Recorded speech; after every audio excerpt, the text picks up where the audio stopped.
Gardening, যা আমাদের শরীরে স্ট্রেস কমাতে সাহায্য করে, মনে আলাদা শান্তি বজায় রাখে, নিজের সাথে সময় কাটাতে সাহায্য করে। তাই সবাইকে বলবো গার্ডেনিং করো।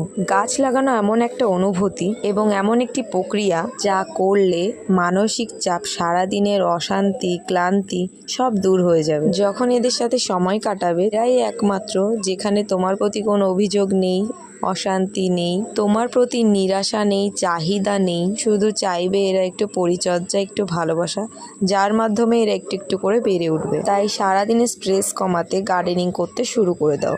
বাড়িতে যে যার মতো করে নিজের পছন্দ মতো গাছ লাগাও, এদের সাথে সময় কাটাও। গার্ডেনে যখন রং বেরঙের ফুল ফুটবে, বিভিন্ন রকমের কুড়ি আসবে, সেই আনন্দ কিন্তু অন্য কিছুতে খুঁজে পাবে না। বেশ আগের কথা বলছি, আমি কিন্তু গার্ডেনিং করতাম না, কিন্তু হঠাৎ করে এই সবুজ উদ্ভিদগুলোর প্রতি আলাদা কিন্তু ভালোবাসা জন্মেছে। তাই তিলে তিলে আমার এই বাগানটি তৈরি করেছি। তাই সবাই গার্ডেনিং করো। ভিডিওটি ভালো লাগলে লাইক কমেন্ট করে দিও। তো সবাইকে টাটা।